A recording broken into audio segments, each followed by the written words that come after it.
Hello friends, welcome to Education Hotspot. I am Ritika Sharma. In this video we are going to start environment class and it's our first class of environment. Without wasting the time, let's start the video. इस class में हम environment के introduction से start करेंगे, समझेंगे कि क्या environment क्या है, ह्यूमन बीइंग के साथ उसका क्या रिलेशन है, ह्यूमन किस तरीके से एनवायरनमेंट को इफ़ेक्ट कर रहा है। और स्टार्ट करते हैं। सबसे पहले देखते हैं environment, surrounding in which an organism operate including air, water, land, natural resources, flora, fauna. Flora यहाँ पर हमारे फ्लावर्स से और fauna means animals, human beings and their inter relation. यानी कि अगर सिंपल शब्दों में देखें तो किसी भी ऑर्गेनिज्म के चारों तरफ, चाहे वो लैंड है, एयर है, वाटर है, नेचुरल रिसोर्सेज है, फ्लोरा है, फोना है, कुछ भी है, सब क्या है उसकी सराउंडिंग्स में, एनवायरनमेंट है। वो सभी कुछ एनवायरनमेंट के अंदर आता है। अब हम यहाँ पे देखेंगे सबसे पहले क्या हुआ था। सबसे पहले हमारा एनवायरनमेंट का ओरिजिन हुआ, उसके बाद ह्यूमन बीइंग आया। ह्यूमन बीइंग ने आने के बाद किस तरीके से, पहले क्या होता था, किस तरीके से यूज़ करता था, अब किस तरीके से यूज़ करता है, ये सब हम इस वीडियो में देखेंगे। जैसे कि फॉर एग्जांपल पहले जो हमारा ह्यूमन बीइंग था वो एनवायरनमेंट को सस्टेनेबल तरीके से यूज़ करता था, ठीक है। लेकिन अब जैसे जैसे पॉपुलेशन बढ़ती जा रही है, लोगों की नीड्स बढ़ती जा रही हैं, वैसे वैसे पॉल्यूशन भी बढ़ता जा रहा है, डेवलपमेंट बढ़ता जा रहा है। तो एनवायरनमेंट और डेवलपमेंट के बैलेंस के लिए हम क्यों एनवायरनमेंट को पढ़ रहे हैं, ये सब हम यहाँ पर देखेंगे। तो अगर हम एनवायरनमेंट की बात करें तो पता चला है हमें कि हमारे चारों तरफ जो सराउंडिंग्स में जो भी चीज़ें हैं वो सब किस में आती हैं, एनवायरनमेंट में आती हैं। एक एग्जांपल की तरह हम देखते हैं, जैसे कि ह्यूमन बीइंग है। अब ह्यूमन बीइंग क्या करता है, जो एनवायरनमेंट में कंपोनेंट्स हैं उनको यूटिलाइज करने की कोशिश करता है, ठीक है। यूटिलाइज करने की कोशिश करता है तो फिर उसको क्या ज़रूरत पड़ती है, डेवलपमेंट करने की ज़रूरत पड़ती है, रिसर्च करने की ज़रूरत पड़ती है। अब उसका जो इफ़ेक्ट होता है वो एनवायरनमेंट को तो देखना पड़ता ही है, साथ साथ ह्यूमन बीइंग खुद भी देखता है। फॉर एग्जाम्पल के लिए मान लीजिए किसी ह्यूमन बीइंग को वाटर यूटिलाइज करना है तो वो क्या करेगा, कंस्ट्रक्शन करेगा डैम का। अब डैम के कंस्ट्रक्शन से एनवायरनमेंट के साथ साथ ह्यूमन को भी इफ़ेक्ट होगा। क्या इफ़ेक्ट होगा, जैसे कि अगर वाटर फ्लो हो रहा था पहले, अब यहाँ पे डैम बनने की वजह से वो रुक गया, एनवायरनमेंट जो कंपोनेंट है वाटर उस पर खुद पे इफेक्ट पड़ा। दूसरी चीज़, ह्यूमन बीइंग, अगर डैम टूट जाता है तो फ्लड आएगी और फ्लड आने से सबसे ज़्यादा इफेक्ट किसको होगा, ह्यूमन बीइंग को।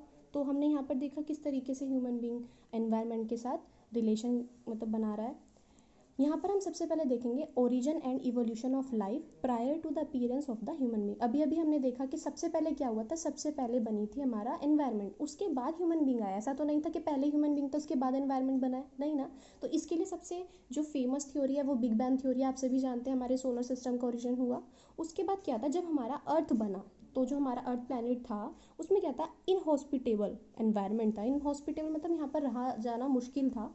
गैसेस थी केवल कौन कौन सी, methane, carbon dioxide, ammonia, hydrogen. कहा जाता है कि जब हमारा अर्थ का ओरिजिन हुआ था तो यहाँ पर जो था वॉल्केनिक एक्टिविटीज़ ज़्यादा होती थी, उसकी वजह से जो टेम्परेचर था वो बहुत ज़्यादा टेम्परेचर था वॉल्केनिक एक्टिविटीज़ की वजह से। तो जो वाटर था वो एटमॉस्फेयर में वाटर वेपर्स की फॉर्म में पाया जाता था, यहाँ पर नहीं पाया जाता। तो इतने ज़्यादा एनवायरनमेंट में हम लाइफ तो देख ही नहीं सकते, तो क्या क्या था, वाटर वेपर की प्रेजेंट थी एटमॉस्फेयर में।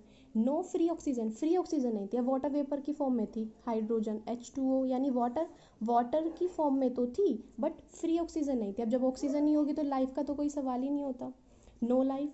कूलिंग स्टार्ट, अब क्या हुआ, धीरे धीरे हमारे इसमें कई साल लगे इसको होने में, प्रोसेस को। तो धीरे धीरे क्या हुआ, हमारा जो ये था अर्थ का एनवायरनमेंट था ये कूल होने लगा धीरे धीरे। अब धीरे धीरे कूल होने लगा तो जो ग्रेविटी इफेक्ट था, ग्रेविटी का इफेक्ट से मतलब जो हैवी हमारे मटेरियल्स थे, लावा वगैरह, वो क्या होने लगा, अर्थ के सेंटर में जाके ग्रेविटी की वजह से स्टोर होने लगे और जो लाइट मटेरियल था वो क्रस्ट का फॉर्मेशन करने लगा।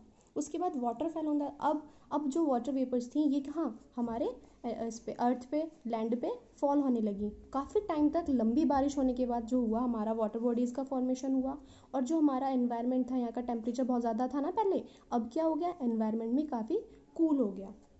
लाइफ फॉर्म हेयर, और वो जो हमारी लाइफ थी सबसे पहले कहाँ पे बनी, वाटर में। सो वाटर में जो लाइफ स्टार्ट हुई वो था साइनोबैक्टीरिया। सबसे पहले जो बना वो था साइनोबैक्टीरिया। ये क्या करने लगा, ये प्रोड्यूस करने लगा ऑक्सीजन को बाय फोटोसिंथेसिस का प्रोसेस। इसने क्या किया, साइनोबैक्टीरिया ने फोटोसिंथेसिस का प्रोसेस सीख लिया। इससे क्या बनने लगी थी, अब फ्री ऑक्सीजन बनने लगी थी। अब फोटोसिंथेसिस का प्रोसेस क्या है, लाइट की प्रेजेंस में कार्बन डाइऑक्साइड को ब्रेक करना किसमें, ऑक्सीजन में और एनर्जी में। एनर्जी बेसिकली ग्लूकोज हम ले सकते हैं यहाँ पर। तो ये साइनोबैक्टीरिया जो था इसको हम ओरिजिनेटर भी कह सकते हैं यहाँ पर। सो एक क्वेश्चन देख लेते हैं यहाँ पर पहले हम। कंसीडर द स्टेटमेंट, कौन सी करेक्ट है। First, earth's magnetic field has reversed every few thousand years. Second, when the earth was created more than 4000 million years ago, there was 54% oxygen and no carbon dioxide. Third statement है हमारी, when living organisms originated, they modified the early atmosphere of the earth. यहाँ पर हमें बताना है कौन सा statement हमारा ठीक है। अगर हम फर्स्ट स्टेटमेंट की बात करें तो ये एनसीईआरटी में, हमारी ज्योग्राफी की एनसीईआरटी, उसमें क्लियर दिया हुआ है कि जो अर्थ का मैग्नेटिक फील्ड था वो रिवर्स हो जाता था एवरी फ्यू थाउजेंड ईयर्स के बाद। ठीक है। दूसरा यहाँ पे हमने देखा, तो ये तो हमारी स्टेटमेंट करेक्ट हो गई। दूसरा हमने देखा, when the earth was created more than 4000 million years ago, there was 54% oxygen and no carbon dioxide. अभी हमने देखा कि ऑक्सीजन तो फ्री फॉर्म में थी ही नहीं, क्या था, कार्बन डाइऑक्साइड था सिर्फ। तो ये स्टेटमेंट हमारी क्या हो गई, गलत हो गई।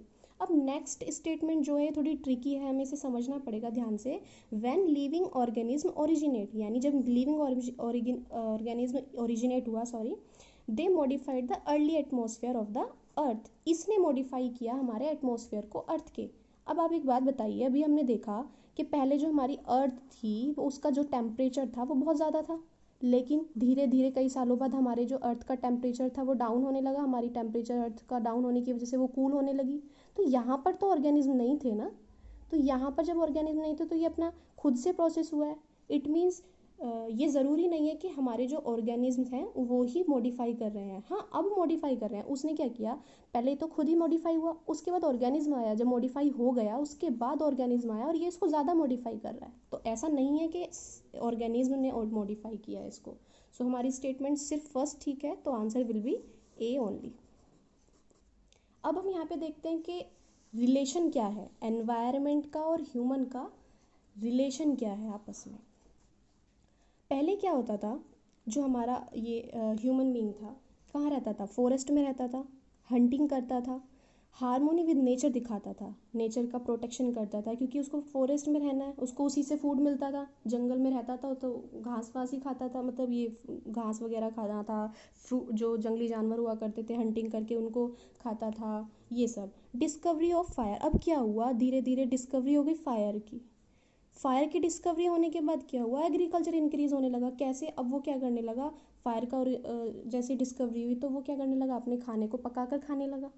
धीरे धीरे एग्रीकल्चर स्टार्ट कर दिया। अब उसने क्या करा, एग्रीकल्चर स्टार्ट करने के लिए जो फॉरेस्ट लैंड हुआ करता था उसको क्लियर करके और एग्रीकल्चर स्टार्ट करी। अब जहाँ पर वो एग्रीकल्चर स्टार्ट कर चुका है तो वहीं पे रहना स्टार्ट करने लगा है, तो इससे क्या हुआ, सेटलमेंट इंक्रीज होने लगी।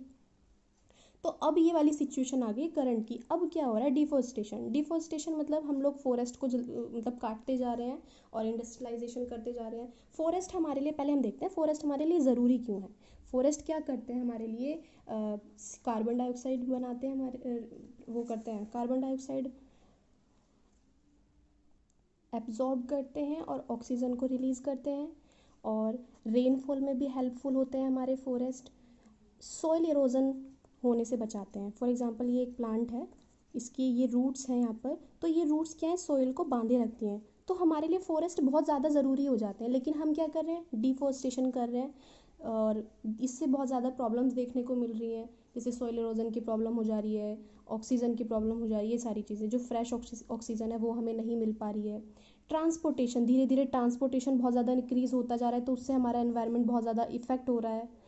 जो हमारी वाटर स्कार्सिटी है ये देखने को मिल रही है, प्लास्टिक्स का, केमिकल्स का, इन सब का यूज़ बढ़ता जा रहा है, पोल्यूशन इंक्रीज़ होता जा रहा है, इंडस्ट्रियलाइजेशन इंक्रीज़ हो रहा है।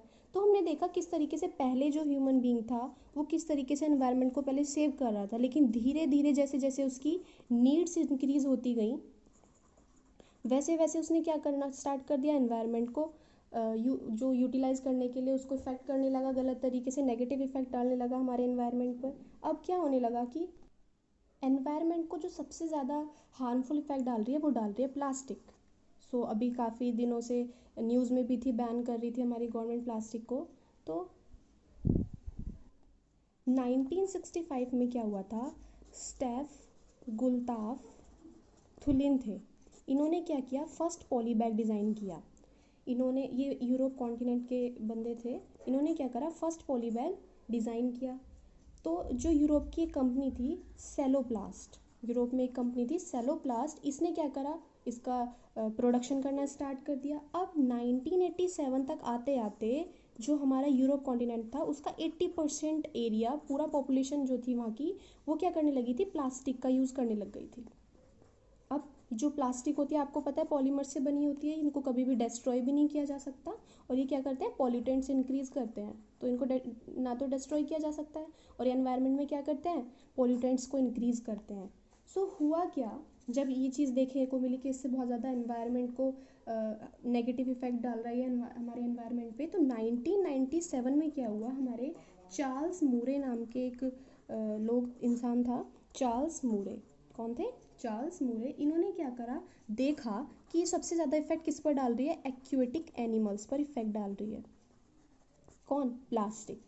किस तरीके से इफेक्ट डाल रही है, मान लीजिए ये एक कोई हमारी पॉन्ड है, कोई लेक है, तो यहाँ पर जो हमारा वाटर था उसमें क्या होती है, डीओ। डीओ क्या है, हमसे ब्रीफली देख लेंगे, डिजॉल्व्ड ऑक्सीजन, आगे हम क्लासेस में देखेंगे। डिजॉल्व्ड ऑक्सीजन में क्या था, जो हमारे एक्वेटिक एनिमल्स होते हैं लाइक फिश है, डॉल्फिन है, ये सब क्या है, इस ऑक्सीजन से ही सर्वाइव कर पाते हैं। अब धीरे धीरे इस प्लास्टिक के पॉल्यूशन की वजह से इसके जो ये डिक्रीज़ होने लगी, इसका अमाउंट डिक्रीज़ होने लगा, और इसके डिक्रीज़ होने की वजह से जो वहाँ के एक्वेटिक एनिमल्स थे वो भी, उनका नंबर भी डिक्रीज़ होने लगा। तो इससे बहुत ज़्यादा ये हार्मफुल इफेक्ट इन्होंने देखा, चार्ल्स मूरे ने। तो अब क्या हुआ, ऐसी अगर हम ऐसी रिवर की बात करें तो चाइना में यांजी रिवर है, YANZCI, चाइना की एक रिवर है, यहाँ पर सबसे ज़्यादा ये वाला पॉल्यूशन देखने को मिलता है, जहाँ पर डिजॉल्व ऑक्सीजन जो है वो डे बाय डे डिक्रीज़ होती जा रही है। तो ये पॉल्यूशन देखने को मिला। हुआ क्या, 2002 की बात है, बांग्लादेश जो था हमारा नेबरिंग कंट्री है, बांग्लादेश ने क्या कर दिया, कंप्लीट बैन कर दिया हमारी प्लास्टिक को। अब जब बांग्लादेश ने बैन किया तो इंडिया ने सोचा हम ही क्यों पीछे रहे, तो 2018 में सिक्किम ऐसी पहली स्टेट बनी जिसने प्लास्टिक बोतल्स को कम्प्लीटली बैन कर दिया। और ये कैसी स्टेट घोषित कर दी गई, इसको कर दिया हमने ऑर्गेनिक स्टेट अनाउंस। तो फर्स्ट ऑर्गेनिक स्टेट जो थी वो कौन सी थी, हमारी सिक्किम, कब, 2018 में। तो यहाँ पर हमने कुछ इफेक्ट्स देखे, हमने देखा किस तरीके से, इस वीडियो में हमने देखा किस तरीके से हमारा एनवायरनमेंट का ओरिजिन हुआ, ओरिजिन होने के बाद किस तरीके से ह्यूमन आया, ह्यूमन आने के बाद किस तरीके से इसने इसको सस्टेनेबल पहले स्टार्टिंग में यूज़ करना स्टार्ट किया, और धीरे धीरे किस तरीके से वो उसको एनवायरनमेंट को हार्मफुल तरीके से यूज़ करने लगा। सो आज की वीडियो में इतना ही।